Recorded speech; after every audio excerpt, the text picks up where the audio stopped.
Damai sejahtera buat kita, buat saudara pemirsa saja Anda berada.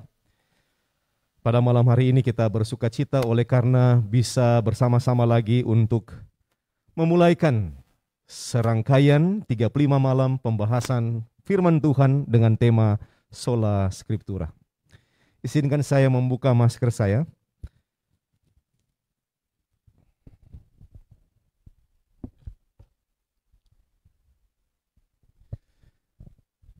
Kita semuanya bersuka cita oleh karena pada malam hari ini adalah malam yang pertama di mana panitia telah memilih tema pembahasan firman Tuhan yaitu Sola Scriptura. Saya mengajak kita semuanya untuk tunduk kepala sejenak dan mari kita bersatu dalam doa. Ya Allah, ya Tuhan kami, pada malam hari ini kami bersyukur dan berterima kasih oleh karena sukacita kebersamaan bersama-sama dengan Engkau dan malaikatmu, bersama-sama dengan jemaatmu, bersama dengan masyarakat dan pemimpin yang Engkau telah pilih. Untuk mana kami semuanya bersukacita dalam pesta rohani dan bersama-sama untuk memperdalam pengetahuan kami, lebih khusus meningkatkan iman percaya kami kepada Tuhan. Kami yakin dan percaya di malam ini kasih-Mu akan menyertai hamba-Mu, dan biarlah hanya Tuhan yang dipuji dan dimuliakan, dan semua pemirsa diberkati. Dalam nama Yesus kami sudah berdoa. Amin. Sola Scriptura.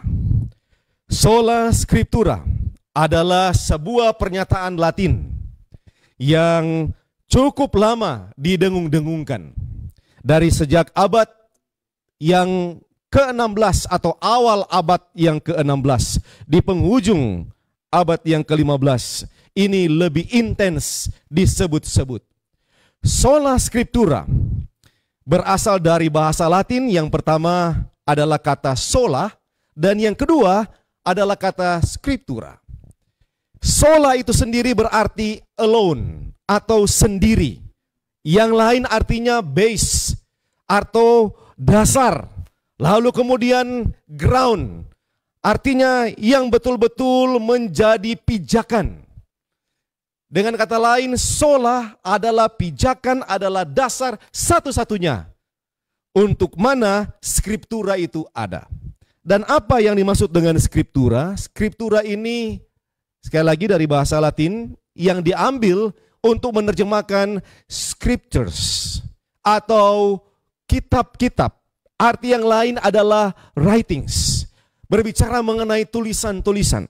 Dengan kata lain, bila digabungkan sola scriptura artinya scriptures alone, atau mungkin grounded by the writings or grounded by the sacred writings, didasarkan, dipijaki dengan tulisan yang suci. Kata sola scriptura adalah kata yang sangat bermakna luar biasa khususnya bagi orang-orang Kristen. Sola scriptura merujuk kepada tulisan-tulisan yang bisa menjadi dasar pijakan manusia satu-satunya untuk 4 hal. Yang pertama adalah sola scriptura merujuk kepada mendengarkan suara Allah. Berbicara mengenai mendengarkan suara Allah, ini berbicara mengenai kita adalah ciptaan dan Allah adalah pencipta. Jadi sola scriptura adalah dasar untuk mana kita bisa mendengar suara Allah. Yang selanjutnya adalah ini juga atau sola scriptura menjadi dasar pijakan kita untuk menerima perintah dan arahan Allah kepada kita. Itu berarti sola scriptura berbicara mengenai pemerintahan, penguasa, dan Allah lah penguasa satu-satunya yang paling berkuasa alam semesta, baik ada di bumi ini, baik yang ada di bawah bumi maupun yang ada di atas bumi. Itu berarti Allah lah yang berkuasa terhadap saudara dan saya. Sola scriptura berbicara mengenai bagaimana saudara dan saya paham akan kuasa si Allah penguasa jagat raya alam semesta ini. Sola scriptura juga merujuk kepada tulisan yang menjadi pijakan manusia untuk mendapatkan kebenaran ilahi yang tidak dapat salah. Berbicara mengenai mendapatkan kebenaran, pemirsa, itu berarti berbicara mengenai keputusan, mengenai right and wrongs, mengenai yang benar dan yang salah. Dan itu merujuk kepada Allah sebagai seorang hakim. Kembali lagi, sola scriptura memperkenalkan Allah sebagai seorang hakim, seorang pengadil yang benar, yang tidak dapat salah.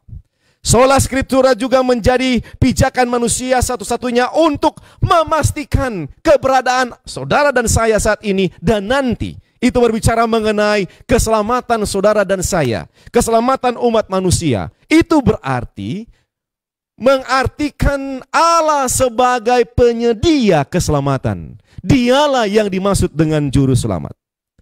Jadi sola scriptura benar-benar menjadi aspek dari setiap kehidupan manusia. Sola scriptura merambat sampai segala sesuatu yang paling detail dalam kehidupan saudara dan saya. Sola scriptura merambat sampai dalam hati, baik perasaan maupun pikiran kita. Karena ini adalah hal yang paling penting untuk mana saudara dan saya pelajari. 35 malam sejak malam hari ini, kita akan membahas bagian-bagian dari sola scriptura itu, yaitu hanya Alkitab saja, hanya tulisan-tulisan kudus saja, hanya pilihan dari Allah yang oleh mana Dia berikan kepada manusia. Saya sangat bersyukur oleh karena kita memulaikan sola scriptura ini di bulan Juli. Pemirsa, Juli, di awal Juli sekitar tahun 1505, seseorang sementara ketakutan dan bersembunyi di bawah sebuah pohon. Dia baru saja disambar petir, bersyukur dia tidak mati. Dia sangat ketakutan. Dia adalah seorang mahasiswa yang sedang mengikuti pendidikan mengambil hukum. Tetapi pada saat itu ketika dia sangat ketakutan, bernama orang ini adalah Martin Luther. Dalam ketakutannya, dia berjanji kepada Tuhan bahwa saya atau dia akan menjadi seorang monk atau seorang priest, seorang pendeta.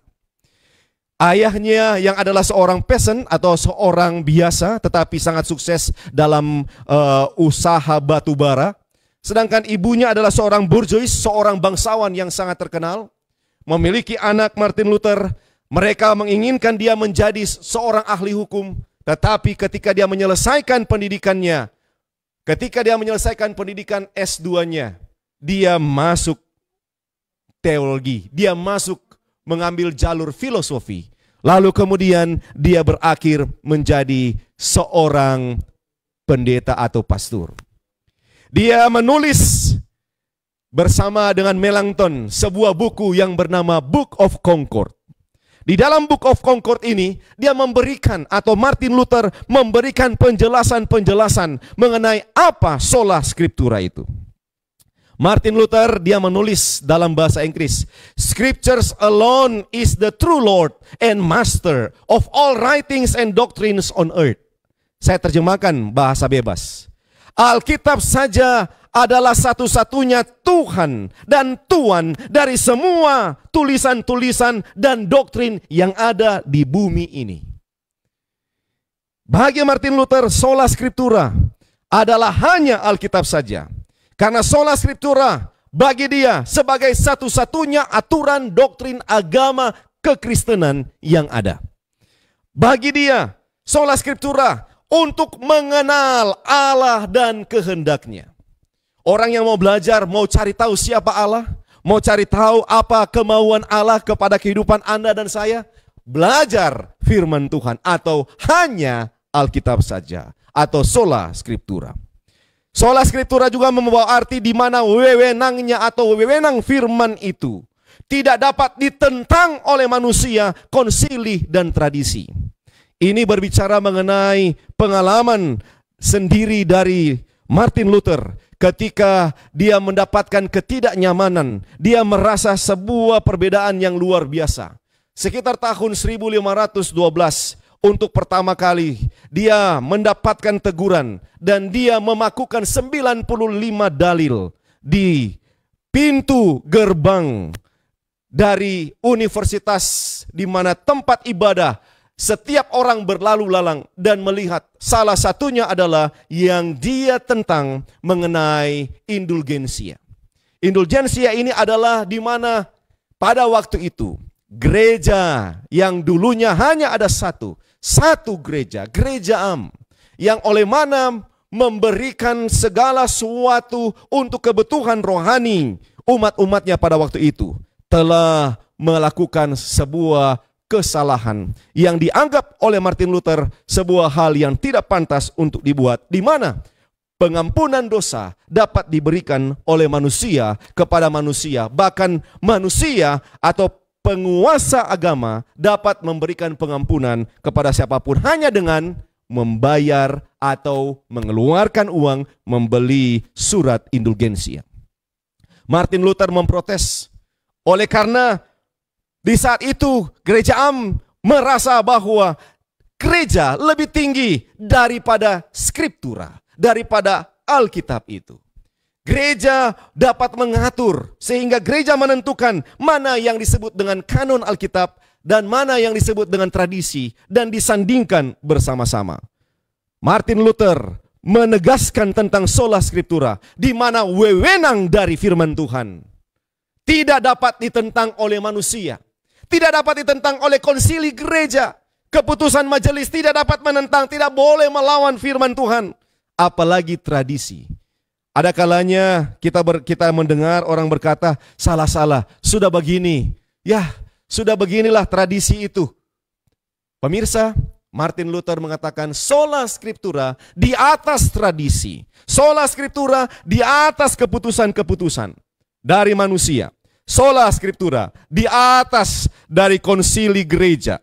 Dari semua yang dianggap norma. Bagi Martin Luther, inilah yang dimaksud dengan sola scriptura. Dan Martin Luther juga menegaskan bahwa sola scriptura itu berpusat kepada yang disebut-sebut, sering disebut, yang oleh mana Alkitab ini dimaksudkan, yaitu Yesus Kristus.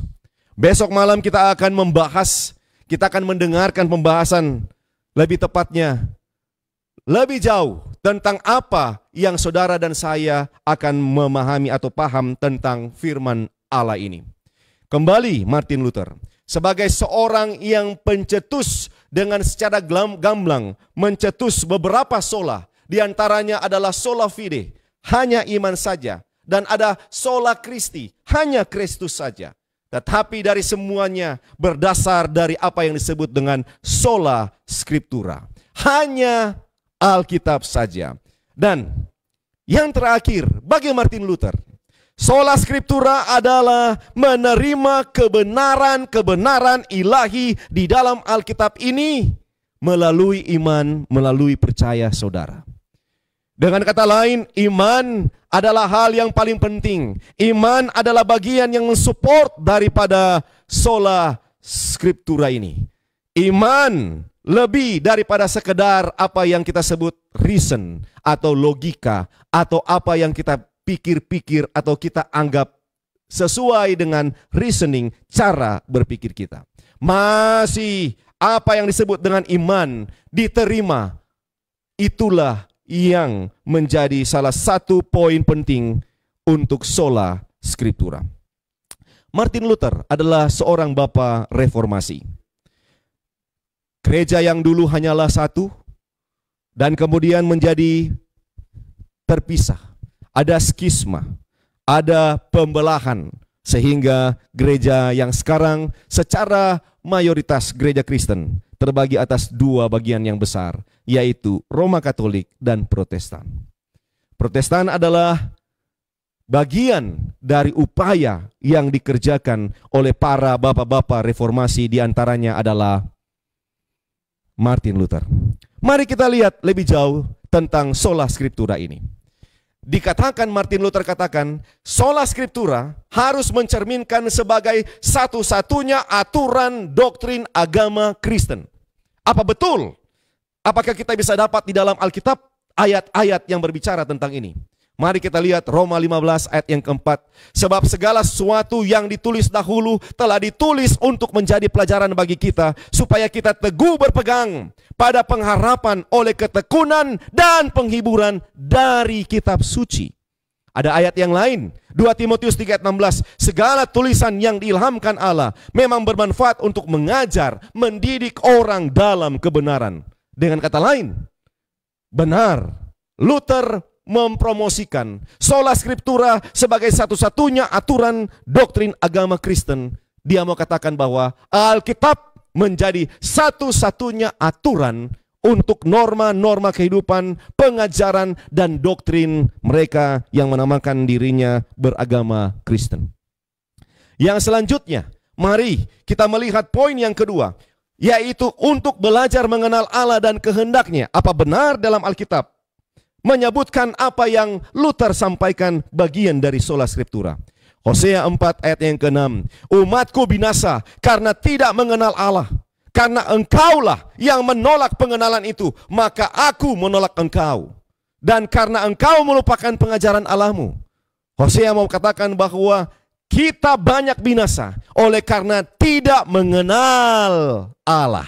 Tidak mengenal yang memberikan kepada kita firman-Nya ini. Yohanes 17 ayat 3 ayat yang kedua untuk mensupport bagian yang kedua ini. Inilah hidup yang kekal itu, yaitu bahwa mereka mengenal engkau satu-satunya Allah yang benar. Dengan kata lain, sola scriptura yang Luther propose, yang Luther sampaikan untuk belajar mengenal Allah dan kehendaknya benar-benar disupport di dalam firman Tuhan. Kita sudah membaca 2 ayat tadi, dan itu mengatakan bahwa benar firman Tuhan hanya Alkitab saja dapat memampukan saudara dan saya bisa belajar tentang Allah, si pencipta, maha kuasa, si hakim, si juru selamat itu, dan mengetahui apa rencananya untuk pemirsa, untuk saya, untuk keluarga kita. Di pandemi seperti ini banyak keluhan yang kita dengarkan. Bahkan mungkin dari kita sendiri. Bahkan ada di antara saudara-saudara yang mungkin kurang sehat saat ini. Saya mau katakan bahwa sola scriptura menjadi bagian dari saudara dan saya. Sola scriptura atau hanya Alkitab saja memberikan kepada saudara dan saya bagaimana mengetahui Allah si penyembuh itu. Allah yang memberikan kepada kita kekuatan dan kesembuhan baik fisik, teristimewa, rohani, dan emosi kita.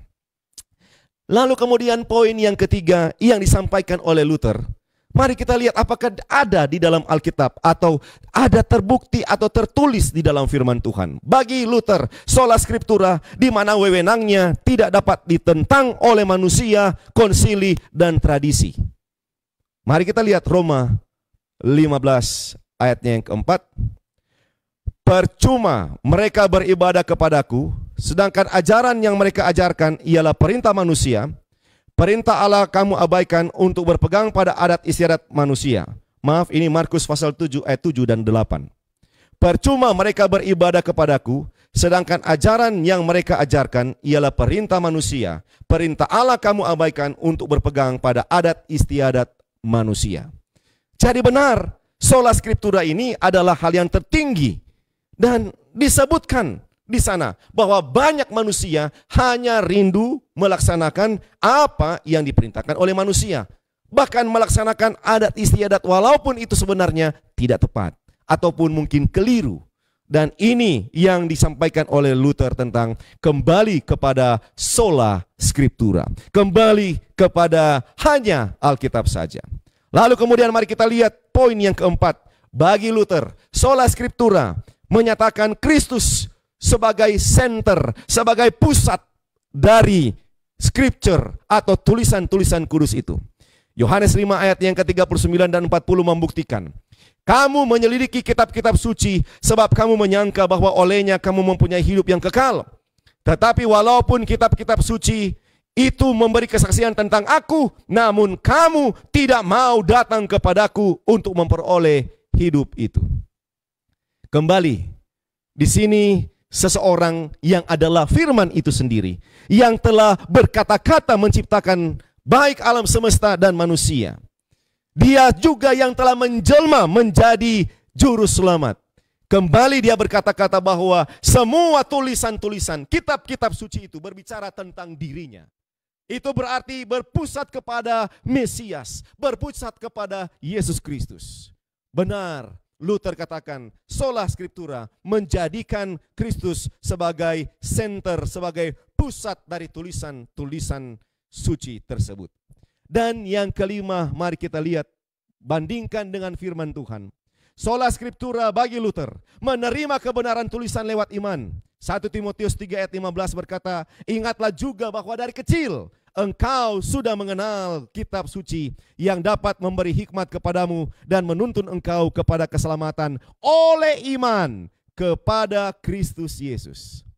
Kembali, Alkitab dan apa yang dimaksudkan oleh Luther sangat cocok satu dengan yang lain. Bagi Luther, kembali kepada sola scriptura, hanya Alkitab saja adalah hal yang sangat-sangat penting. Seseorang yang hidup sejaman dengan Luther, yang menjadi bagian juga dari Bapak Reformasi, adalah John Calvin.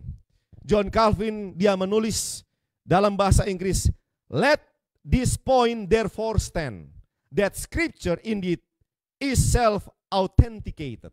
Artinya, mari, oleh karena itu, biarlah di poin ini berdiri teguh bahwa Alkitab dirinya sendirilah yang membuktikan tentang dirinya. Alkitab menjadi bukti untuk dirinya sendiri. Dengan kata lain,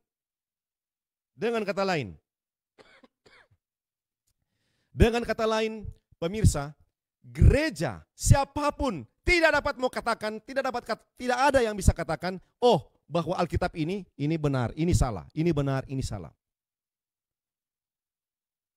Alkitab sendiri yang dapat membuktikan tentang dirinya.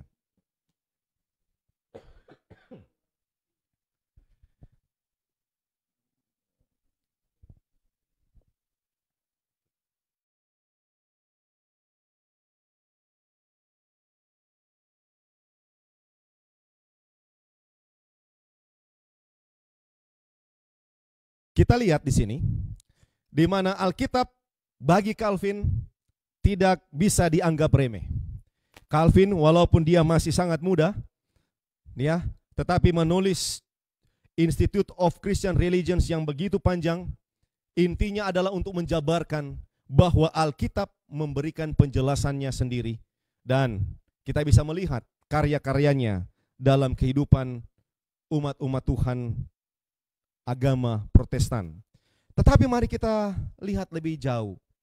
Orang mengatakan bahwa sola scriptura ini nanti muncul di Protestan. Di saat gereja mau mengadakan reformasi di dalam untuk memberikan pelayanan yang lebih baik kepada umat. Mari kita lihat tentang bapak-bapak gereja yang lebih tua daripada Luther dan juga Calvin. Di antaranya adalah Irenaeus. Irenaeus dalam Against Heresies, dia menulis, in no other way could we have learned the things of God except His own proper word. Artinya, tidak ada cara lain yang oleh mana kita dapat belajar tentang hal-hal atau belajar hal-hal tentang Allah kecuali di dalam firman-Nya satu-satunya, kecuali di dalam Alkitab ini. Kembali, Bapak Gereja Irenaeus memberikan statement tentang sola scriptura, hanya Alkitab saja. Selain itu ada seorang yang bernama Gregory of Nyssa. Dia adalah seorang kudus, namanya Gregory, berasal dari Nyssa. Dia menulis, let the inspired scripture then be our umpire, and the vote of the truth will surely be given to those whose dogmas are found to agree with the divine words. Terjemahan bebasnya berkata, biarlah firman yang diinspirasikan menjadi wasit dan keputusan kebenaran akan diberikan kepada dogma-dogma, kepada ajaran-ajaran yang ditemukan setuju atau selaras dengan firman ilahi atau tulisan suci Alkitab ini. Ada seorang lain lagi bapak gereja namanya Tertullian of Carthage. Dia adalah seorang pendeta juga, dan dia memberikan tulisannya di dalam Against Praxeas. Dia tulis begini, "It will be your duty, however, to adduce your proofs out of the scriptures as plainly as we do." Dia katakan, adalah tugas Anda, bagaimanapun adalah tugas Anda, untuk mencari bukti-bukti keluar dari firman Tuhan sejelas yang kami keluarkan dari firman Tuhan. Artinya saudara-saudara, kalau Anda dan saya membahas tentang firman Tuhan, mari kita lihat apa yang ada dalam firman Tuhan. Jangan kita terlalu sering mengkait-kaitkan dengan apa yang ditulis di koran, dengan apa yang ditulis di internet, dan apa yang lain saudara-saudara, atau pandangan saudara dan saya yang kita rasa benar, yang pasti saudara-saudaraku yang kasih, semuanya itu harus dibuktikan, ada proofsnya, ada hasil yang nyata dari firman Tuhan. Kita harus mengambilnya dari firman Tuhan. Lalu kemudian ada seorang yang bernama Hippolytus, dia dari Roma. Dia menulis dalam Against Heresies, "Whatever things then the Holy Scriptures declare, at this let us look, and whatsoever things they teach, this let us learn." Dia katakan, apapun yang diajarkan, yang disampaikan oleh kitab suci ini kepada kita, mari kita lihat. Dan apapun yang diajarkan kepada kita, mari kita belajar.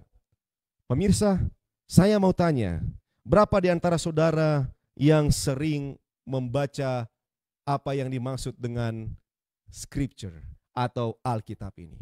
Berapa di antara pemirsa yang kembali kepada sola scriptura, kembali kepada tulisan ini, dan melihat apakah yang diajarkannya saya mau menerima atau tidak? Banyak di antara kita ya hanya mau pilih mungkin ya, mana yang pas dengan situasi kita, mana yang pas dengan kondisi dompet, kondisi keuangan, kondisi materi yang Anda dan saya butuhkan. Banyak kali kita dengarkan juga khotbah-khotbah yang hanya disebut sebagai surga telinga, di mana yang kita dengarkan hanya bagaimana tentang kebaikan. Betul saudara-saudara, tetapi ingat di dalam firman Tuhan begitu banyak hal yang saudara dan saya harus tahu, dan bukan cuma sekedar yang menyenangkan. Ada saat penghakiman, ada saat di mana Tuhan mendatangkan hukuman, ada saat di mana Tuhan membiarkan penderitaan, ada saat di mana saudara dan saya harus mengalami pandemi COVID-19, bahkan dengan varian-varian yang baru. Namun lebih daripada itu, selama saudara dan saya tetap sola scriptura, maka apapun yang disampaikan akan memberikan penguatan kepada saudara dan saya dalam hal-hal kehidupan kita selanjutnya. Kita kembali ke Bapak Gereja. Dionysius dari Alexandria. Dia katakan, "Conscientiously and sincerely and with hearts laid open before God, we accepted whatever was established by the proofs and things of the Holy Scriptures." Dia tulis di dalam Church History ya, yang dikutip dari Eusebius, tulisan sejarawan ya. Di sana dikatakan bahwa dengan kesadaran dan dengan sungguh-sungguh, dengan hati yang terbuka di hadapan Allah, kita menerima apapun yang disampaikan sebagai bukti dan ajaran dari kitab kudus ini. Kembali, sola scriptura ditekankan oleh bapak-bapak gereja. Dan kemudian ada seorang yang bernama Athanasius. Dia juga adalah seorang pastor dari Alexandria. Dia katakan, "These are fountains of salvation." Ini adalah tempat curahan mata air keselamatan. "That they who thirst may be satisfied with the living word they contain." Di mana mereka yang haus akan dapat dipuaskan dengan kata-kata kehidupan yang ada di dalamnya. "In this alone is proclaimed the doctrine of godliness." Hanya di dalam Alkitab ini saja akan disampaikan tentang doktrin, pengajaran, kebaikan dalam kehidupan saudara dan saya. Bapak-bapak gereja, kembali sola scriptura. Walaupun itu nanti menjadi sangat terkenal di tahun 1500-an, tetapi dari sejak dahulu Alkitab, hanya Alkitab saja menjadi bagian yang penting dalam kehidupan kekristenan. Seorang yang menjadi salah satu filsuf terkenal untuk gereja namanya Augustine, ya. Augustine of Hippo. Dia katakan bahwa for Holy Scripture establishes a rule to our teaching. Di mana tulisan kudus ini, Alkitab ini membangun sebuah aturan untuk pengajaran-pengajaran kita. Saudara-saudara, kembali sola scriptura. Selama 34 malam ke depan, saudara-saudara, kita akan membahas lebih jauh tentang sola scriptura ini. Mengapa sola scriptura? Atau mengapa hanya Alkitab? Apa pentingnya dengan hanya Alkitab saja? Kembali saudaraku yang kasih, yang pertama, kenapa ini penting? Kenapa hanya Alkitab saja ini penting? Oleh karena Alkitab ini berisikan suara Allah. Allah berbicara tidak pilih-pilih, saudara. Dia tidak memilih hanya kepada pemerintah. Tidak. Dia berbicara kepada pemerintah, kepada masyarakat. Dia tidak hanya pilih-pilih kepada A, kepada B. Dia bawakan semuanya. Firman Tuhan ini kepada siapapun yang namanya manusia. Kalau Anda dan saya merasa manusia, maka ini adalah bagian saudara dan saya. Kenapa? Kenapa sola scriptura? Kenapa hanya Alkitab saja? Oleh karena Alkitab berisikan suara Allah. Dan suara Allah berbicara kepada kita semuanya. Ibrani 4 ayat 12. Sebab firman Allah hidup dan kuat dan lebih tajam daripada pedang bermata dua manapun. Firman sanggup membedakan pertimbangan dan pikiran hati kita. Pemirsa, Alkitab katakan bahwa sola scriptura sangat sharp, sangat tajam, sangat luar biasa. Membedakan pertimbangan saudara dan saya. Dia dapat menelaah dengan baik apa yang ada dalam pikiran kita. Bahkan cara memandang kita pun Alkitab sangat-sangat peka dan mampu menelaah dengan baik tentang siapa Anda dan saya. Oleh karena itu ingat, kenapa hanya sola scriptura saja, hanya Alkitab saja? Oleh karena berisikan suara Allah. Tidak heran, demikianlah firman Tuhan. Tidak heran, di mana di dalam firman ini, di dalam Alkitab ini, saudara akan dapati suara Allah dari sejak Dia menciptakan sampai Dia datang. Dia katakan, aku datang segera. Amin. Dia mau menyatakan semuanya itu adalah bagian dari bisikan suaranya. Suaranya adalah suara yang pasti. Mengapa sola scriptura? Selain karena mendengar bisikan Allah, oleh karena yang kedua, membawa wewenang Allah. Di dalam sola scriptura ini, kenapa Alkitab itu penting? Oleh karena ada wewenang Allah. Di dalam Alkitab banyak sekali disebut berfirmanlah Allah atau ada tertulis. Kristus menggunakan kata ada tertulis dalam Matius pasal yang keempat. Berulang-ulang. Lalu kalau seandainya kita dapati bahwa berfirmanlah Allah dan ada tertulis, artinya Allah yang menulisnya melalui agen-agen yang dipercayakan oleh Allah. Allah percaya kepada manusia untuk menuliskan apa yang Dia mau sampaikan. Yohanes 10 ayat 35, kitab suci tidak dapat dibatalkan. Luar biasa saudara.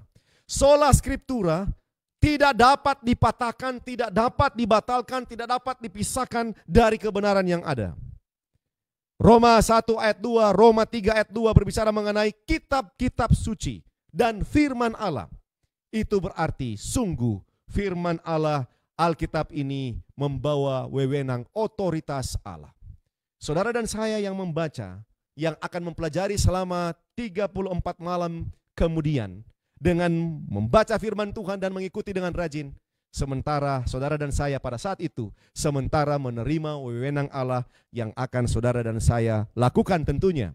Yang selanjutnya, mengapa sola scriptura? Oleh karena ini mengandung kebenaran ilahi.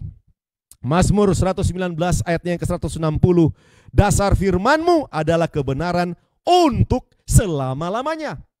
Dengan kata lain, kebenaran dari sola scriptura, kebenaran dari hanya Alkitab ini adalah untuk selama-lamanya. Bukan hanya untuk malam ini, bukan hanya untuk besok, tapi untuk selama-lamanya.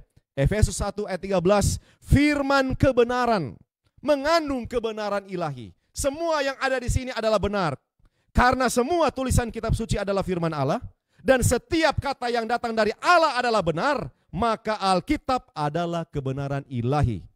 Yohanes 17 ayat yang ke-17 merangkum semuanya, di mana kitab suci ini, sola scriptura ini, hanya Alkitab saja berisikan kebenaran hakiki, kebenaran ilahi yang diberikan kepada saudara dan saya. Mengapa sola scriptura? Mengapa hanya Alkitab saja itu penting? Mazmur 119 ayat yang ke-105, firman-Mu itu pelita bagi kakiku dan terang bagi jalanku. Itu berarti sola scriptura memberikan keamanan dan keselamatan. Pemirsa, saya tahu Anda sedang dalam keadaan yang mungkin tidak pasti. Mungkin pendapatan Anda untuk kehidupan selanjutnya, untuk pendidikan anak-anak Anda, untuk kesehatan Anda dan sebagainya. Mungkin untuk pekerjaan Anda, apapun yang saudara dan saya sementara geluti dan sementara gumuli. Saya mau katakan bahwa sola scriptura, kenapa ini penting? Karena di sini memberikan keamanan dan keselamatan. Dikatakan bahwa firman Tuhan pelita bagi kaki saudara. Pelita artinya di mana kita dapat melihat dengan jelas apa yang ada 1-2 meter di depan kita. Lalu kemudian menjadi terang bagi jalan, menjadi lampu yang besar di jalan. Saudara-saudara, tidak ada di antara saudara yang akan teranduk, tidak akan jatuh, tidak akan terantuk dengan batu, kalau seandainya di jalan kita itu terang benderang, saudara-saudara. Ada 2 terang. Yang pertama adalah jalan itu terang. Yang kedua, di depan kita ada yang menerangi. Apa itu? Dua-duanya adalah firman Allah. Dua-duanya adalah perjanjian lama dan perjanjian baru. Dua-duanya adalah Alkitab yang memberikan kenyamanan kepada saudara dan saya. 2 Timotius 3 ayat 15 yang sudah kita bacakan tadi. Kembali, kitab suci yang dapat memberi hikmat kepadamu dan menuntun engkau kepada keselamatan. Oleh karena itu pemirsa, dimanapun Anda berada pada malam hari ini, saya bersuka cita oleh karena kita bisa saling mengenal melalui topik yang pertama, sola scriptura. Hanya Alkitab saja. Hanya Alkitab saja. Saya tahu Anda mempunyai banyak buku, saya tahu Anda mempunyai banyak mungkin catatan ataupun kertas ataupun laman-laman ataupun bisa browsing di internet, Anda bisa membaca apa saja. Saya yakin Anda mempunyai bacaan-bacaan favorit. Tetapi saya mau katakan hanya Alkitab saja. Kenapa? Karena hanya Alkitab saja melalui mana Allah menyatakan dirinya dan kehendaknya untuk saudara dan saya. Hanya Alkitab saja Dia mau menyatakan apa rencananya buat Anda. Rencananya adalah damai sejahtera. Rencananya adalah memberikan yang terbaik untuk Anda. Apakah Anda mau terima? Hanya Alkitab saja. Kenapa? Hanya Alkitab saja melalui mana segala sesuatu harus diuji. Ada begitu banyak aturan-aturan. Tetapi kembali sola scriptura, hanya Alkitab saja yang oleh mana saudara dan saya menguji segala suatu aspek kehidupan kita dengan firman Tuhan ini. Buka firman Tuhan ini dan lihat catatan-catatan di dalamnya. Apa yang Tuhan rencanakan untuk saudara. Ketika saudara melakukan sesuatu, saudara bingung, saudara ragu, buka firman Tuhan. Dia akan memberikan jawaban, hanya Alkitab saja. Saudara pemirsa, kembali, hanya Alkitab saja, sola scriptura, memiliki wewenang tertinggi dari semua catatan yang diciptakan oleh manusia dalam bentuk buku, sejarah, tradisi, pernyataan iman, dan pandangan gereja.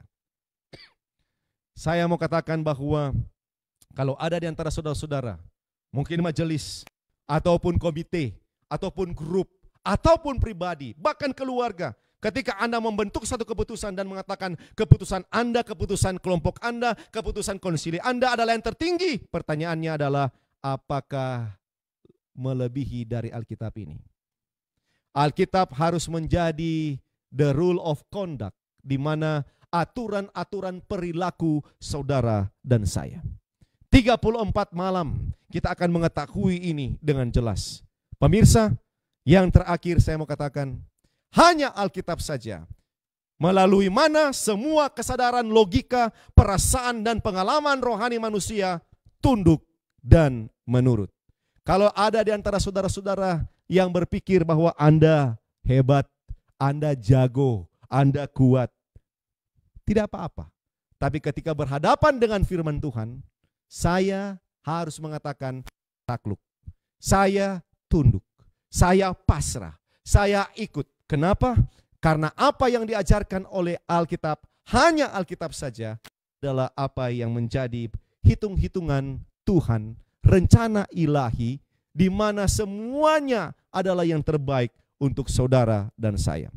Pada malam hari ini, saya mengajak saudara-saudara pemirsa di mana saja Anda berada, untuk tetap setia mengikuti kegiatan pembahasan firman Tuhan dengan tema Sola Scriptura. Di saat pembukaan malam ini, saya telah menyampaikan apa yang dimaksud dengan hanya Alkitab saja.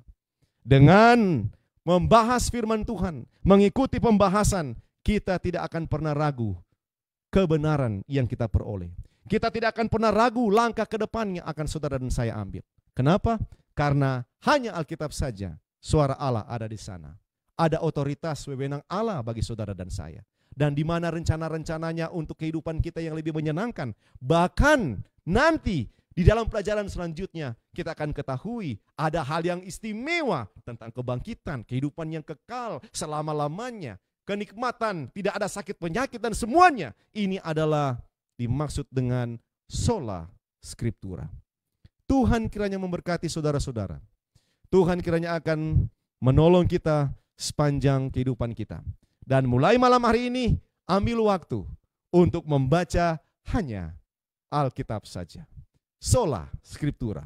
Dan mari kita ikuti setiap ayat-ayat yang akan dibahas dari malam-malam selanjutnya untuk kekuatan saudara dan saya, dengan harapan ketika ini sudah selesai, kita akan lebih kuat dan lebih menikmati kebersamaan bersama-sama dengan Allah. Mari kita tunduk kepala dan kita satu dalam doa. Ya Tuhan Allah, kami bersyukur dan berterima kasih oleh karena berkat dan kasih sayang-Mu kepada kami. Bila dahulu begitu banyak orang yang telah mati mempertahankan kitab suci ini, maka ya Tuhan, saat ini pun kami rindu, Tuhan kuatkan kami untuk tetap berpegang kepada Sola Scriptura, hanya Alkitab saja. Ya Bapa, hamba berdoa, kiranya kitab-kitab kudus, kitab suci, firman Tuhan yang ada di rumah kami, ataupun yang ada di genggaman kami saat ini, akan kami baca, akan kami selidiki, akan kami pelajari dengan tekun bersama dengan KKR Rally 35 malam yang dimulaikan malam hari ini. Kami percaya ya Tuhan, di penghujung pembahasan dari satu seri yang panjang ini, kami akan bersuka cita oleh karena kami paham apa rencana Tuhan dan kemauan Tuhan bagi kami. Memberkati semua pemirsa yang ada di mana saja mereka berada, dan biarlah malam hari ini akan menjadi malam yang penuh sukacita. Kalaupun hari ini akan menjadi hari yang penuh harapan, kasih yang Tuhan akan menjawab kami semuanya dengan sukacita. Bapa, hamba berdoa kebaikan Tuhan akan tetap tinggal bagi semua pemirsa yang telah menonton, mendengarkan pembahasan pada malam hari ini, karena hamba sudah berdoa di dalam nama Yesus yang adalah Tuhan, pemilik Sola Scriptura itu. Amin.